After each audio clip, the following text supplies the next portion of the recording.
Welcome to another episode of 40 Minutes in the Old Testament. 40 Minutes in the Old Testament is a 1517 podcast network podcast. You can go to 1517.org/podcast to check out all the other podcasts that are living over there.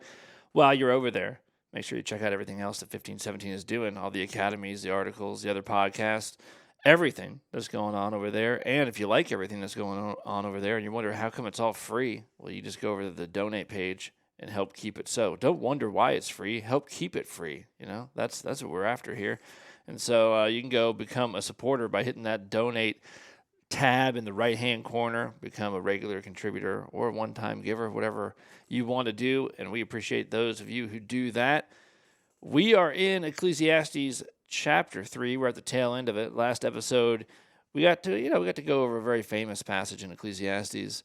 A time to be born, a time to die. There's all these times for everything. You know, Chad, just so happens on AMC, which is, of course, American Movie Classics, we were at the house doing nothing, so it was just on, and they had the 80s marathon going on. So, of course, guys like Chad and I are going to probably stop there and see what's going on the 80s marathon. My daughter, not as interested in that, but Jess and I were watching it. What was on, though? Footloose. Oh, yeah, okay. Footloose. And, if you know the premise of Footloose, there's a guy, he wants to be able to have a high school dance. And this town, they don't allow dancing. They don't allow anything. And there's a real hard fundamentalist pastor that's kind of running the morality of this town, and he is opposed. And he has to go in front of basically the city council, which, of course, this pastor is on the city council, and try to convince him that this no dancing thing is not only is it too strict, but it's unbiblical. And what does he use? Ecclesiastes 3. Yeah, there absolutely. is a time to dance, and he says that time is now. Now. And here's the thing: is that here's how I know that pastor is.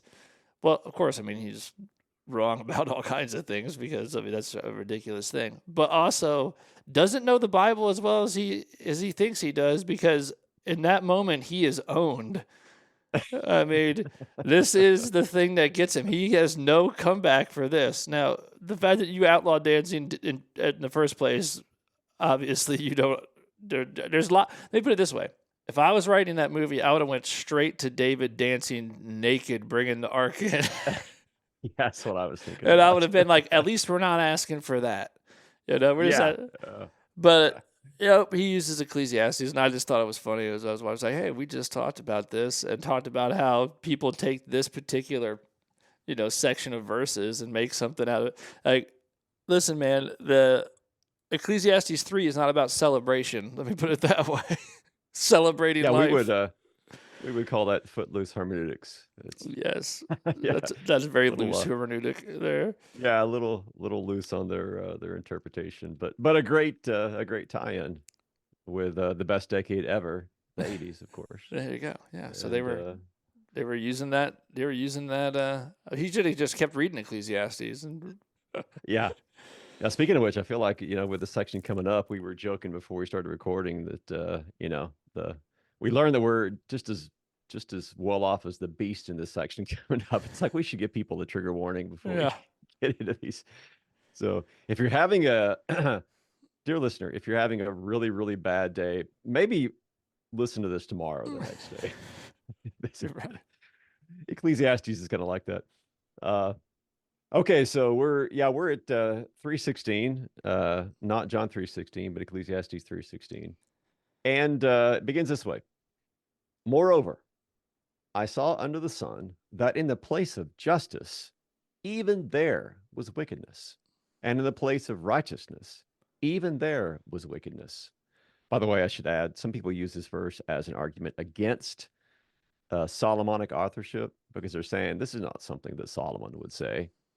I mean, apart from that whole argument, I don't think this is really a great text for trying to disprove Solomonic authorship, because it's not as if there didn't exist some sort of wickedness in justice in Solomon's day. I mean, the possibility was rampant then, just as it is in any day and age for injustice to be in the place of justice. But Anyway, this is one of the arguments that are made by people who That's a want, strange argument. There was injustice in the days of his father. I mean, David was yeah, doing some unjust things. Like, what are you talking about? yeah, right. Yeah. Yeah. Not to mention, as we discussed in those opening chapters of First Kings, all of the the bloodshed, the cleaning up operations that Solomon did when David died. Yeah. Take out that dude, take out this dude, take out the other guy. So yeah, I mean, if you're going to argue against Solomonic authorship, I wouldn't suggest that verse. It's not very convincing. Well, I But mean, anyway, that's the way it starts. isn't all this being said here is that, like, so maybe you look at a place that you think is supposed to be full of justice, and what do you find? Wickedness. And you look at a place that, well, there should be righteousness here, and there's wickedness. This is just, of course, true. This is the case in all times, right? I say it's always true. It's Yeah, never not true. yeah. Like, we're basically saying I found wickedness everywhere, and you're like, yeah, that's true from Genesis 3 on. Yes. Yeah. Yeah. It doesn't matter. I mean, even in the best of times, when whatever you want to, say that is, it doesn't really matter. There's always going to be injustice because you always have people, lying in court. You have judges who are willing to be bribed. You have people who are just out for their own interest. In other words, you have sinners in the place of justice and righteousness. So of course you're going to have injustice. That's the Yeah, way it is under the sun. and it's not as though it's like specific of what it is. It's just wickedness, and you're like, yeah, well, you're gonna find that everywhere you look. I mean, wickedness is pretty general, right? Where Yeah. you, like, I mean, like, hey, Yeah, he's just giving one single instance of something which is universal. yeah, like, it Uh, wasn't like I went to the court system and found it was corrupt. He doesn't even get that specific. He just says, I looked over here where there was supposed to be justice, wickedness. Went over here, looked where there was supposed to be righteousness, wickedness. You're like, that you could still do that today, no problem. yeah, example after example. So, verse 17, upon seeing this, he says to himself, for he said in his heart, God will judge the righteous and the wicked. For there is a time, there's our word again, a time, for mourning and dancing and everything else. There is a time for every matter and for every work. Okay. So he sees this and he sees, okay, God's gonna judge. There's a time for that. But but he's not done yet. He kind of continues the same idea, the same thought in the verses that follow this. I'm just go ahead and we're almost at the end of the chapter. I'm just go ahead and read 18 through 22, the last four verses of this chapter. I said in my heart, with regard to the children of man, that God is testing them, that they may see that they themselves are but beasts. For what happens to the children of man and what happens to the beast is the same. As one dies, so dies the other.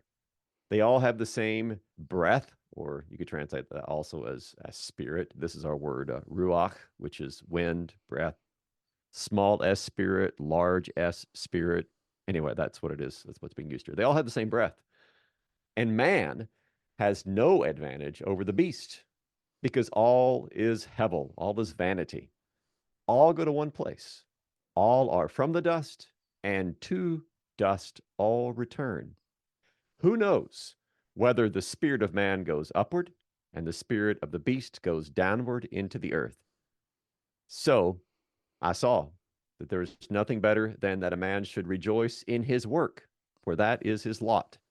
Who can bring him to see what will be after him? This is the gospel of the Lord. Yeah. Not really. This, this is the depressing verdict of the wisdom teacher who has just disclosed to us the perspective of those who are looking at things from under the sun and with no other perspective than that. I mean, it is a on the one hand, yes, it's true. I'm not saying it's wholly true, but it is true. Of course, we are like the beast in that they live a while and they die. We live a while and we die. Dust to dust, ashes to ashes, dust to dust. That's yeah, that's where we go. And he says, all are from the dust, and to dust they go. So if this is the case, then what should you do? Well, nothing better than you should just enjoy your work, rejoice in the labor of your hands, and that's your purpose in life. That's your lot. You're not gonna be able to tell what comes after you, so you just as well enjoy the life that you can see and that you experience. And if that is depressing, if that sounds depressing, well, that would be very accurate. That is exactly the way it is. This is this is what happens when your theological prison has no roof.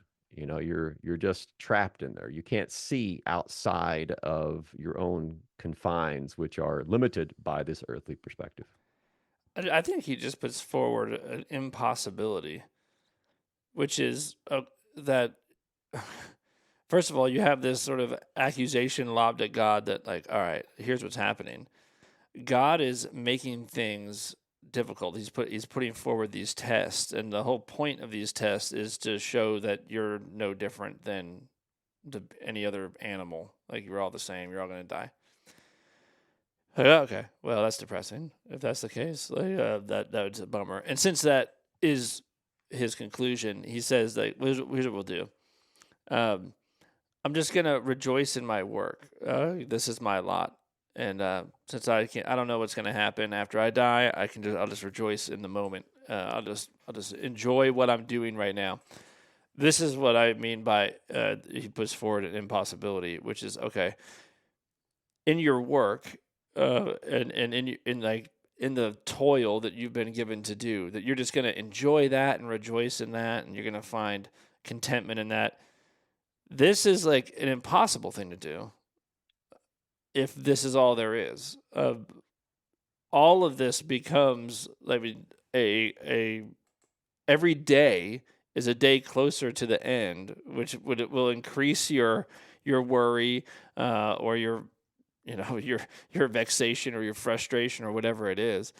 It seems that like what Solomon does, because a lot of, I mean, like we said numerous times, a lot of people be looking at this book and they're saying like, okay, this is the perspective of life without God, which of course is true. You can Hmm. kind of narrow it even more than that and say this is the perspective of life without resurrection, uh, because I like that even better. Yeah. yes, because resurrection solves all of the dilemmas that he puts. It obliterates all the things that he argues, right? Because Hmm. if you have the resurrection, I actually would argue that no. The only way for you to enjoy fully and rejoice in the the work you've been given to do here is to know that there is a life to come. This is how you enjoy it, because you know that like that you're going to live forever. And so, what you've been given to do in this life, of course, is it's not this of no consequence. It's of eternal consequence. Actually, it matters a whole lot, right? Uh, but it's not. It's just a blip on the timeline of eternity. And even when he says that God has put eternity into the hearts of men, like what is he? What are you actually longing for? You're longing for an eternal life, like to live. Yeah. Yeah.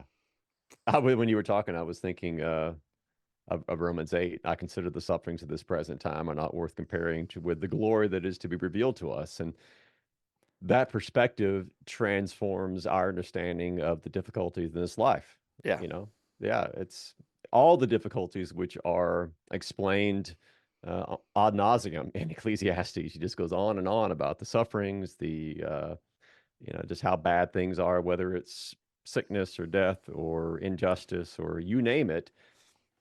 Well, when you have the resurrection in view, then all of a sudden, all those things, as you just said, it's a blip when you look at the perspective of eternity.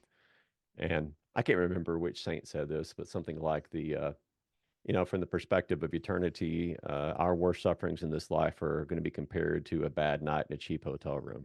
mm. It does, and I think the older you get, even in this life, you have a bit of that perspective because you look back and you're like, yeah, that was a terrible year, but you see it now in a bigger perspective, and it I don't know, has a way of transforming your pains from the past as you begin to see that they're only part of your story, even in this life. Well, just step back and look at things from the perspective of the resurrection and eternity, and I'm not discounting the fact that you can have awful, terrible, no good years. I have, you have, we all have. but in the light of eternity, they're transformed. Yeah. The pain and the and all of that isn't removed, but it's seen in a bigger resurrection perspective. So I Yeah. like the way you put that. Yeah, Yeah. life And without resurrection. yeah, because if it's simply life without God, what God? And is this God? Does this God do something about the fact that you, just like all the beasts, also die? What does he? Does he do anything about that? Does he have a solution to that? It's not just simply like, well, this is what happens if if you don't have a deity. Well, no, not necessarily. No, this is what happens when you don't have a deity who rose from the dead. Yeah. Yeah. That is also promised that his resurrection is the first fruits of your resurrection. That's Yeah, I mean, even if you're kind of what's the phrase? Moralistic therapeutic deist. yeah, I mean, even if you're that, that is not going to help you at all. no. Because that deity, if he's even worthy of the name, is not going to love you and die for you and rise again for you. I mean, it's going to make everything and kind of set stuff up and then step back and then let you inhabit this world, which is full of pain and suffering and injustice. Well, that's because That kind of God won't do you any good. that's because God existing isn't good news. No, no, like we talked about, I think we talked about this when we recorded Psalm 19. The heavens declare the glory of God, and the earth the handiwork, and the heavens the handiwork of his hands, or however that goes. But okay, that's true. Yeah, I mean, you can look at the heaven, and you can be like, man, must be a glorious creator that made all these things. But that really doesn't do you any good. No, no. Like No, not God, there unless you know being God in Christ, yeah. then No, yeah, because I don't know if he's for me. I don't know if he's against me. I don't know if he loves me. I don't know if he hates me. I don't know if he has any solution to any of the things that plague me. I don't know if he's responsible for those things. If he's opposed to those things, I know none of this. They're just being a sovereign creator. It's not good news. It's just information. The good news is that oh no this God became flesh and he lived and he died for you and he rose again and he's promised to raise you up from the dead and cause you to live forever. Now that's good news. yeah, Now I know what kind of God I'm dealing with. right, right. Yeah, because you can look at something beautiful in creation, look at the intricacies of a rose, for instance, and say, "My how beautiful! You know, what a creator we have." Then you can turn around and look at forest fires, volcanoes, earthquakes, tsunamis, and we'll look at things from that perspective, and you think, what a horrible, hard-hearted God made this world, right? So at best, it's a mixed message when you look at God only from the perspective of creation. Yeah, yeah, Certainly not good news. no, Yeah. Okay. So anything else that you want to talk about those verses I into don't think three? so. All right. The only thing I'll add is that, you know, as we have pointed out multiple times, look at these verses in perspective of the entire message of Ecclesiastes, because I have had people take messages like this and say, see, the Old Testament teaches there is no afterlife, or that once you're dead, that's it. Well, even that argument based upon these verses is at best tenuous. But you got to look at things from the perspective of the whole purpose of this book instead of just kind of cherry picking these verses and claiming, oh, this is what the Old Testament teaches.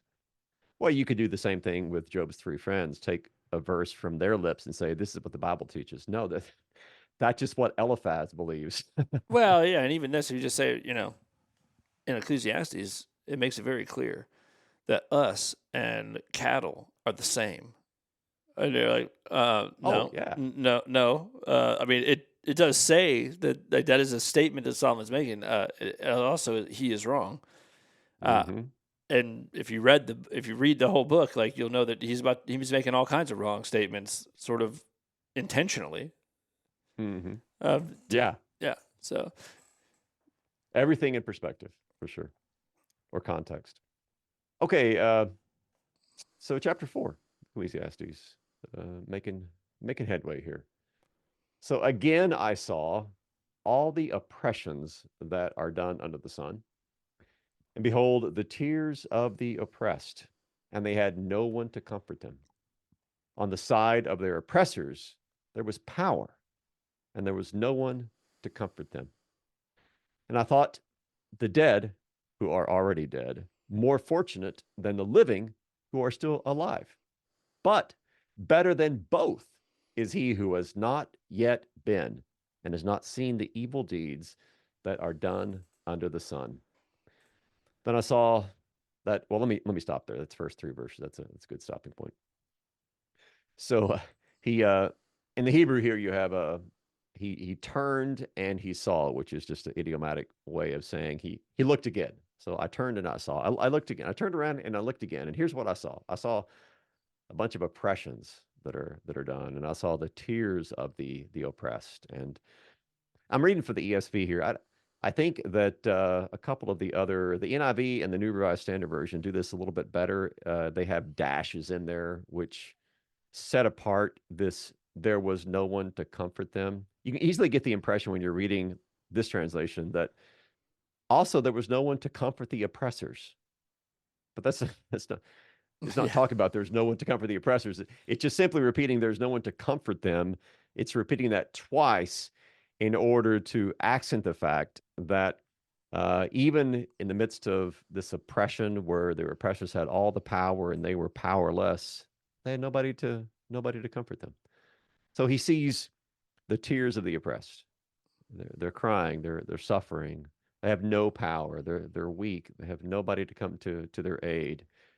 And of course, this is not only undesirable, but it's a depressing thought.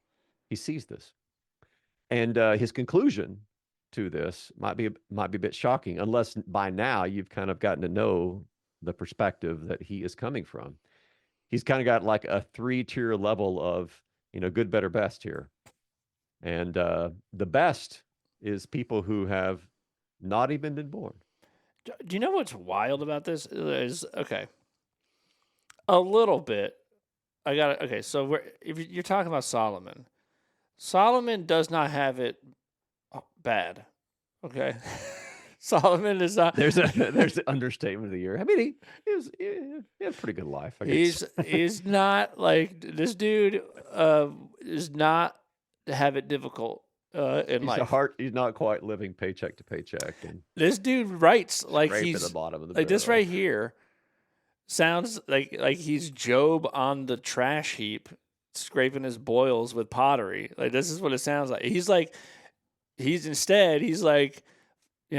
1,000 wives in a gold palace, dressed in fine silk, eating sumptuous food, and like it's all meaningless. And it does make it tough, but it's instructive because Job can be suffering like crazy and be like, okay, I'm coming to the conclusion that like it's better to be dead than go through this, which you can understand in his situation. Job, yeah. Yeah.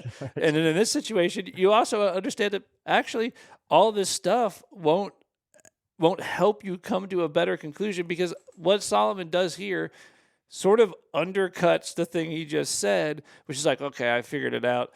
There's nothing. So what you need to do is enjoy the moment. You got to just enjoy the work that's been given to you, like rejoice in it. And then immediately it's like, but also, the best thing is just to never exist. And you're like, well, okay, dude, like obviously apart from someone who would comfort the oppressed and somebody who actually says no, those who are dead actually are not dead. Someone who has defeated death. Apart from that, like you need a comforter and a defeater of death. Then even if you've got everything that Solomon's got, your conclusion is going to be like, man, I wish I was never born, which is wild. It's pretty wild. But I mean, we see this all the time.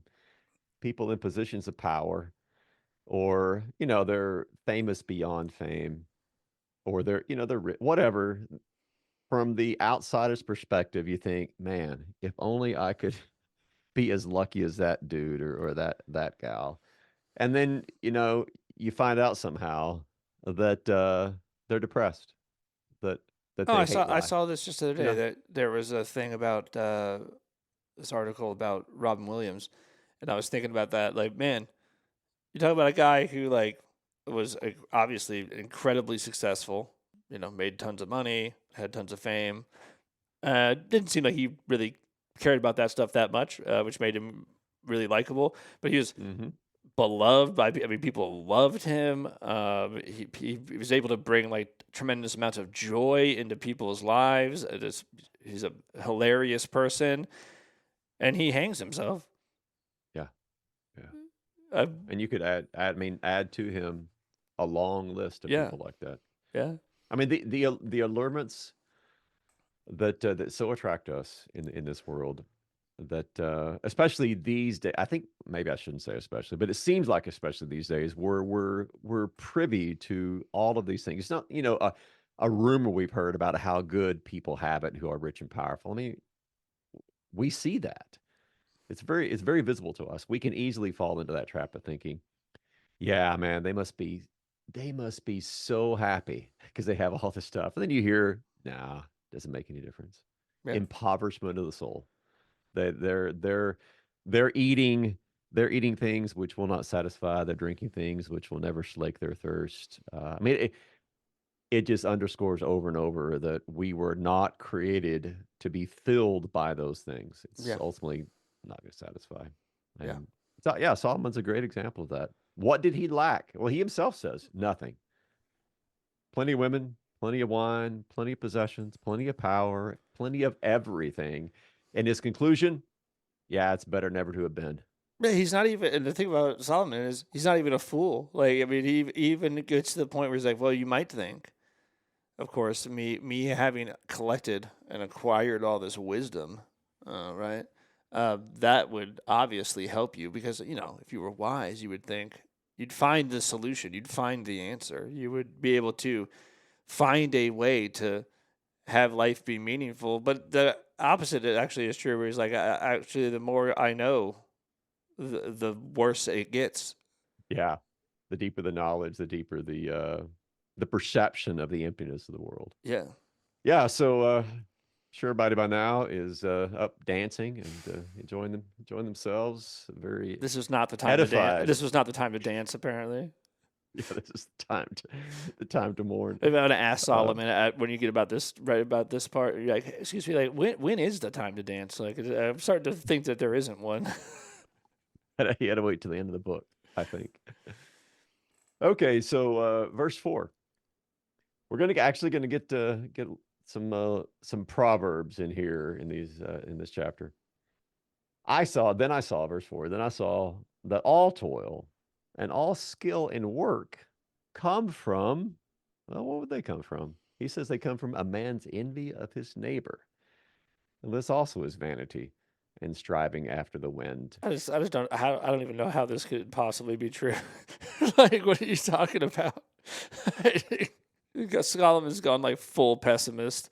Like it's just like, you know what? Even when people are good at things, it's just and the only reason they got good at it is to be because they're envious of their neighbor or something. You're like, man, I mean, listen, I think people are super wicked, but like I'm not sure that that's universally true.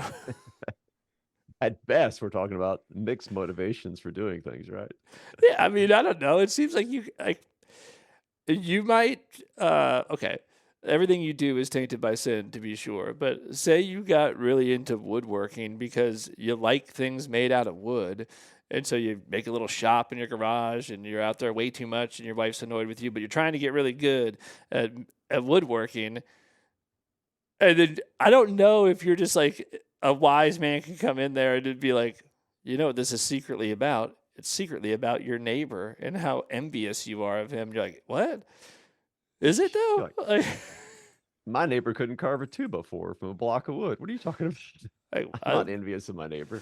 I don't know. It's but this Yeah, it is is. a wild thing. This is the thing. It's like and also like once you go down this road of sort of despair, yeah, you just like it becomes impossible for you to see like, good things in anything, right? Where you're just like, well, this is vanity, and I actually know people like this, like where I've seen people sort of fall down the well of despair and just becoming like extremely melancholy all the time, this kind of stuff. And you ever been around somebody who has a unique ability to take like maybe everyone's having a good time and like they will The just proverbial wet blanket. yeah, Yeah. just big time downer on the whole thing. Oh yeah, yeah. I imagine Yes, Solomon's probably having a lot of parties. He seems like he's a lot of fun to be around.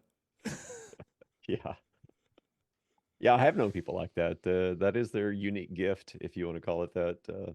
You can put them in the midst of the most lively party, and 10 minutes later, they will have brought everybody down. It's just it's a Solomonic power that they have. So yeah, that is that also is vanity and striving after wind. Well, yeah, if that is a person's motivation, it certainly will be because It's just so all inclusive. I saw that all toil, all skill in work comes from a man's envy of his neighbors. You're like, wow. That's, yeah, this he does have a comprehensive approach. I mean, he's not doing anything piecemeal. For him, it's like all or nothing. All is vanity, right? And then he goes on to have a couple of proverbial statements, verses 5 and 6. He says, "The fool folds his hands and eats his own flesh." And then he says, "Better is a handful of quietness than two hands full of toil and striving after wind." So this first one is a bit strange sounding to us because when we think about folding our hands, maybe we think about, I don't know. First image that comes to my mind is prayer, right? yeah, All yeah. right, kids, uh, bow your heads, fold your hands, close your eyes. We're gonna pray. By the way, But in the folding your hands is now that there's certain things that we just say that you don't ever think about. And like, yeah, if someone said, "What's the first thing that comes to mind when you hear the phrase "fold your hands"?" It'd be prayer. But then you're yeah, also like, yeah, what a weird thing to say. Fold. You're not folding them. That's weird. Like yeah, that's. I mean, I know what you mean, but how did that become a thing? Is this where it came from? Because because yeah, well, you fold blankets, right, or you fold towels or whatever. You don't fold if you hands. were It's just weird on learning, two levels. if you were just learning English like that, you'd be like, I don't think I heard that right. What? Yeah, how do I do that? It's weird on two levels. Number one, because we've been talking about. Number two, there is nowhere in the Bible where people fold their hands when they pray.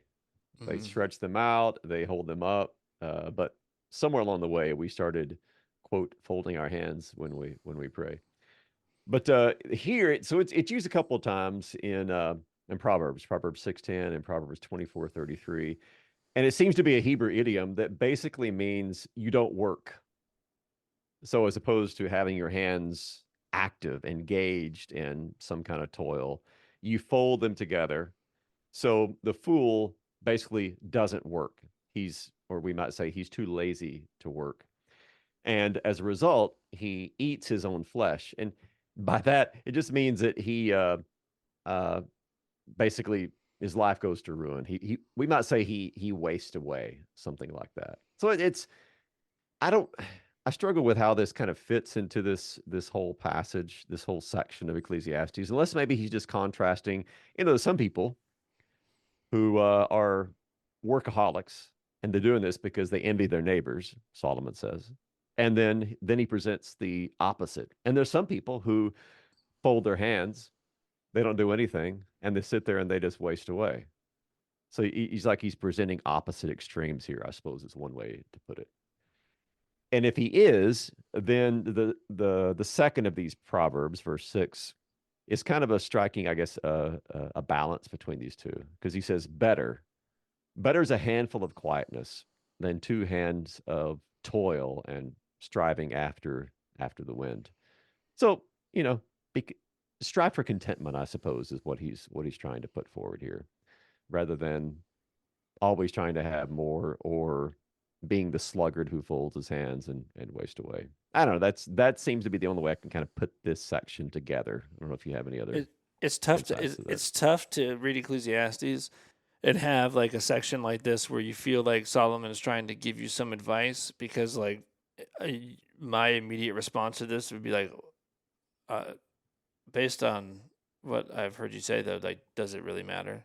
Does it really You, matter, Solomon? Either you're telling way, me to be wise. Okay, that's fine, but I'm still gonna die. I'm still gonna die just like the beast and turn to the dust. And who knows what happens after that, right? like, who cares if I waste away? I mean, it's all the same, right? Like, and so this, I think that you see like this sort of Solomon struggle with who cares? It doesn't matter. Everything ends up the same. Doesn't matter if you do this or you do that. Like the end is the same. But he's like, but it would be better. And you're like, why though? And so like this is and you see people do this all the time who don't believe in God or don't believe in the resurrection. That will try to give you like sage advice.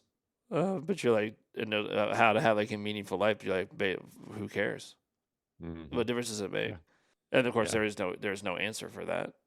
Now the only answer is, well, I mean, you're only here for a while. You should just well enjoy yourself, right?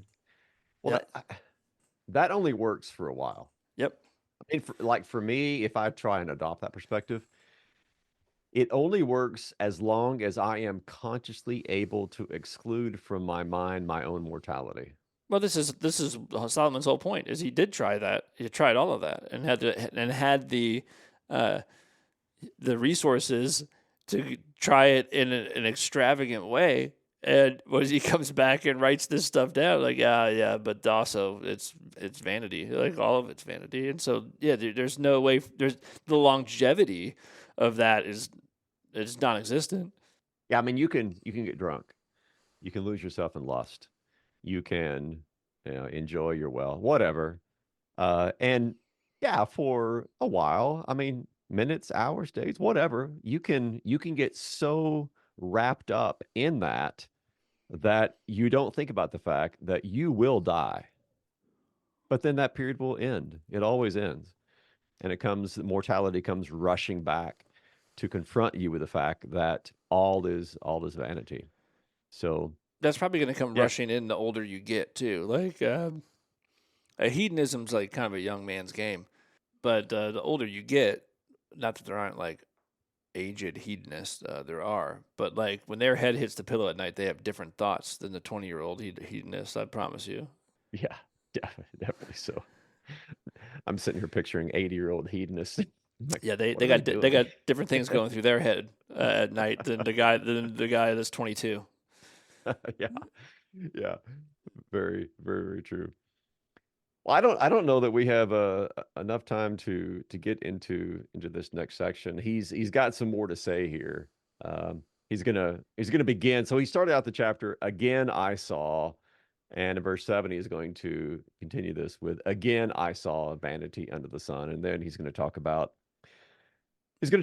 uh, descendants, people that we might take care of, and then he's going to kind of wax proverbial once again, but it's gonna continue the same theme that we've been seeing for goodness how many chapters now, four and a half chapters now, where it doesn't really matter, as we've been talking about, when you have this kind of perspective, a no resurrection perspective, just kind of there is a God who exists and who does things and who gives certain things to men, and that is, if that's your only perspective, then at the end, yeah, there's only one conclusion you can come to: all is vanity. But everything changes with the resurrection. Yeah. Every perspective in life changes, and I man, that we talked about, as you get older, as I get older, that more and more dominates my thinking, my prayers, my perspective on life, because that ultimately is what it's the only thing that really sheds light into lives that can be so darkened in so many different ways. So Yeah, thank God that Christ is risen. it's the only thing that gives actual meaning to like the things that you do here that would otherwise be sort of meaningless.